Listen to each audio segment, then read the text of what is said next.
നമസ്കാരം. മുട്ടുവേദന വളരെ കോമൺ ആയിട്ടുള്ള പ്രശ്നമല്ല. മുട്ടുവേദന ഇല്ലാത്ത 45-50 വയസ്സ് കഴിഞ്ഞ് ആളുകൾ കുറവായിരിക്കും. ഈ മുട്ടുവേദനയ്ക്കുള്ള പ്രധാനപ്പെട്ട കാരണം ഈ മസിലാണ്, ക്വാഡ്രിസെപ്സ്. ക്വാഡ്രിസെപ്സ് നമ്മുടെ തുടയുടെ മുമ്പിലുള്ള ഈ മസിലാണ് ഏറ്റവും ഇമ്പോർട്ടൻ്റ് ആയിട്ടുള്ള മസിൽ.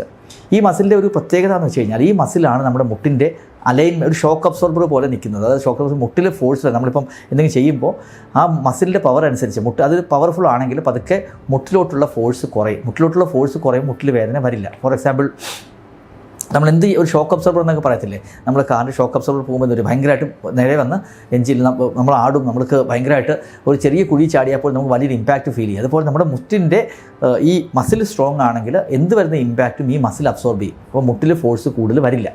പക്ഷേ കോമൺ ആയിട്ട് കാണുന്ന ഒരു പ്രശ്നമാണ് ഈ ക്വാഡ്രിസെപ്സ് മസിൽ വീക്ക്നെസ്. അതായത് ഈ മസിലിൻ്റെ ബലക്കുറവ്. ഈ മസിലിന് ഒരു വണ്ണം കാണില്ല, മാത്രമല്ല മസിലിന് സ്ട്രെങ്ത്തും കാണില്ല. അപ്പോൾ അതെന്താ പറ്റുന്നത്, നേരെ നമ്മൾ നടക്കുമ്പോഴും നമ്മളെന്തെങ്കിലും ചെയ്യുമ്പോൾ നേരെ മുട്ടിൽ വന്ന് ഫോഴ്സ്, എല്ലിലോട്ടും കാർട്ടിലേജിലും കണ്ടമാനം ഫോഴ്സ് വരും. അങ്ങനെ കണ്ടമാനം ഫോഴ്സ് വരുമ്പോൾ എന്ത് പറ്റും, പതുക്കെ കാർട്ടിലേജ് തേഞ്ഞു തുടങ്ങും. അങ്ങനെ വരുമ്പോൾ മുട്ട് തേയ്മാനം വരും. മുട്ട് തേയ്മാനം ഉള്ളവർക്കാണെങ്കിൽ ഭയങ്കരമായി ക്വാഡ്രിസെപ്സ് വീക്ക്നെസ് ഭയങ്കര കോമൺ ആണ്. കാരണം മുട്ടിൽ തേയ്മാനം വരുമ്പോൾ നമ്മുടെ ഈ മസിൽ കുറച്ച് ഡിസ്യൂസ് അട്രോഫി എന്ന് പറയും. ഡിസ്യൂസ് കണ്ടമാനം അത് ആക്ട് ചെയ്യാത്തതുകൊണ്ട് അത് പതുക്കെ അതിൻ്റെ സ്ട്രെങ്ത്ത് കുറയുകയും അത് വീക്ക്നെസ് കൂടുകയും ചെയ്യും. അപ്പോൾ മുട്ട് തേയ്മാനം വന്നു. മുട്ട് തേയ്മാനം വരാനുള്ള ഒരു പ്രധാനപ്പെട്ട കാര്യം എന്താ, ഈ മസിൽ വീക്ക്നെസ് കൊണ്ട് ഒരു റീസണാണ്. വേറെ കുറേ കാര്യങ്ങളുണ്ട്. അപ്പോൾ ഈ മുട്ട് തേയ്മാനം വന്നു, ഈ മസിലിൻ്റെ വീക്ക്നെസ് കൂടുന്നു. മസിലിൻ്റെ വീക്ക്നെസ് കൂടുമ്പോൾ എന്തൊരു വീണ്ടും മുട്ട് തേയ്മാനം കൂടും. ഒരു വിഷ്യസ് സൈക്കിളാണ്, ഇതിങ്ങനെ കറങ്ങിക്കൊണ്ടിരിക്കും. അങ്ങനെ വന്നു കഴിഞ്ഞാൽ മുട്ട് തേയ്മാനം കൂടുകയും പെട്ടെന്ന് മുട്ട് മാറ്റി വെക്കേണ്ടി വരികയും അവരുടെ ക്വാളിറ്റി ഓഫ് ലൈഫ് കുറയുകയൊക്കെ ചെയ്യും. അപ്പോൾ ഇതിൽ ഏറ്റവും ഇമ്പോർട്ടൻ്റ് ആയിട്ട് നമ്മൾ മനസ്സിലാക്കേണ്ടത് വളരെ സിമ്പിളായിട്ടുള്ള എക്സസൈസ് കൊണ്ട് ഇത് ശരിയാക്കാൻ സാധിക്കും. ഇതിൽ 2 എക്സസൈസാണ്. ഒന്ന് കിടക്കുക.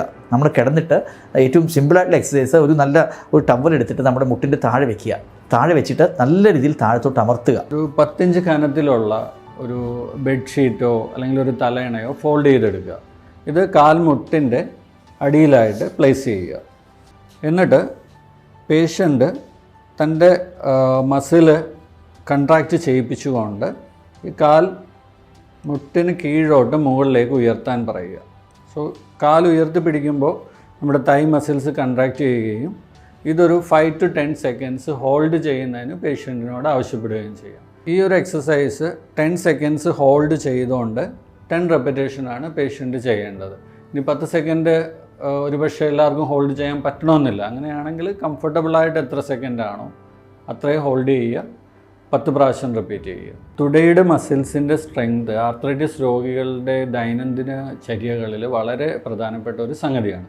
അപ്പോൾ ഈ മസിൽ സ്ട്രെങ്ത് ഇമ്പ്രൂവ് ചെയ്യുന്നതിന് വേണ്ടിയിട്ട് നമ്മൾ റെസിസ്റ്റൻസ് എക്സസൈസുകളാണ് യൂസ് ചെയ്യുന്നത്. ഇതിനു വേണ്ടി നമുക്ക് വെയ്റ്റ് കഫുകൾ യൂസ് ചെയ്യുന്നതാണ്. 1 കിലോ മുതൽ 2 കിലോ വരെയൊക്കെ ഭാരമുള്ള റെസിസ്റ്റൻസ് കൊടുക്കുന്ന വെയ്റ്റ് കഫുകൾ നമുക്കിതിനു വേണ്ടി യൂസ് ചെയ്യാം. ഈ വെയ്റ്റ് കഫ് നമ്മൾ കാൽപാദത്തിന് മുകളിലായിട്ട് ഇതേപോലെ ഫിക്സ് ചെയ്യും. അതിനുശേഷം പേഷ്യൻറ്റിനോട് കാല് മുകളിലേക്ക് ഉയർത്തിക്കൊണ്ടുവന്ന് ഒരു 3 to 5 സെക്കൻഡ്സ് ഇതുപോലെ ഹോൾഡ് ചെയ്യാൻ ആവശ്യപ്പെടാം. വീണ്ടും പേഷ്യൻറ്റിനോട് കാല് തിരിച്ച് പൂർവ്വസ്ഥിതിയിലേക്ക് എത്തിക്കുന്നതിനായിട്ട് ആവശ്യപ്പെടുക. അതിനുശേഷം ഇത് മൂവ്മെൻറ്റ് റിപ്പീറ്റ് ചെയ്യുക. ഒരു 10 to 15 റെപ്പിറ്റേഷൻ ചെയ്യണം. അങ്ങനെ ഒരു 3 സെറ്റ് ചെയ്യാവുന്നതാണ്. പലരിലും മുട്ടുവേദനയോടുകൂടി തന്നെ നടുവിനും വേദന ഉണ്ടാകാം. അപ്പം അങ്ങനെയുള്ള ഒരു സാഹചര്യത്തിൽ പേഷ്യൻറ്റിനോട് കൈ പുറകിൽ സപ്പോർട്ട് ചെയ്ത് വെച്ചിട്ട് ഈ എക്സസൈസ് ചെയ്യാൻ ആവശ്യപ്പെടുകയാണെങ്കിൽ നട്ടെല്ലിൻ്റെ ഭാഗത്തുണ്ടാകുന്ന സ്ട്രെസ്സ് നമുക്ക് കുറയ്ക്കാൻ പറ്റും. അപ്പോൾ ഈ 2 കാര്യങ്ങൾ ചെയ്തു കഴിഞ്ഞാൽ ഗ്രാജുവലി ക്വാഡ്രിസെപ്സ് സ്ട്രെങ്ത് ഇമ്പ്രൂവ് ചെയ്യും. ക്വാഡ്രിസെപ്സ് സ്ട്രെങ്ത് ഇമ്പ്രൂവ് ചെയ്യുമ്പോൾ മുട്ടിൻ്റെ ഹെൽത്ത് കൂടും. കൂടുമ്പോൾ എന്ത് പറ്റും, മുട്ട് തേയ്മാനം ഉള്ളവർക്കൊക്കെയാണ് ഓസ്റ്റിയോആർത്രൈറ്റിസിലൊക്കെ വലിയ സ്റ്റഡീസ് ഉണ്ട്. ക്വാഡ്രിസെപ്സ് സ്ട്രെങ്ത് കൂടിക്കഴിഞ്ഞാൽ നല്ല 20-30% വേദന കുറഞ്ഞതായിട്ട് കണ്ടുവരുന്നുണ്ട്. അത് എന്തുകൊണ്ടാണ് കുറയുന്നത്? ഒന്ന് ഞാൻ പറഞ്ഞു, ഷോക്ക് അബ്സോർബറായിട്ട് നിൽക്കുന്നു. 2, ഈ മുട്ടിൻ്റെ അലൈൻമെൻറ്റ്, മുട്ടിനെ കറക്റ്റായിട്ട് അതിൻ്റെ പൊസിഷനിൽ തന്നെ പിടിച്ച് നിർത്തുന്നത് ഈ ക്വാഡ്രിസെപ്സിൻ്റെ ഒരു സ്ട്രെങ്തനിങ് വെച്ചുകൊണ്ടാണ്. അപ്പോൾ അലൈൻമെൻറ്റ് ബെറ്റർ ആകുന്നു. അതുകൊണ്ട് നമ്മൾ നടക്കുമ്പോൾ സ്റ്റെബിലിറ്റി ബെറ്റർ ആകുന്നു. അപ്പോൾ മുട്ടിന് ഇഞ്ചുറി ഉണ്ടാകുന്ന ചാൻസ് കുറയുന്നു. അങ്ങനെ മുട്ടിൻ്റെ ലൈഫ് കൂടുന്നു. അപ്പോൾ വളരെ സിമ്പിളായിട്ട് ചെയ്യാവുന്ന ഒരു എക്സസൈസാണ് ക്വാഡ്രിസെപ്സ് സ്ട്രെങ്തനിങ്. അത് ചെയ്ത് കഴിഞ്ഞാൽ നിങ്ങൾക്ക് നിങ്ങളുടെ മുട്ടിൻ്റെ ലൈഫ് കൂട്ടാം. മാത്രമല്ല മുട്ടിന് വേദന ഇല്ലാതെ നടക്കുകയും ചെയ്യാം.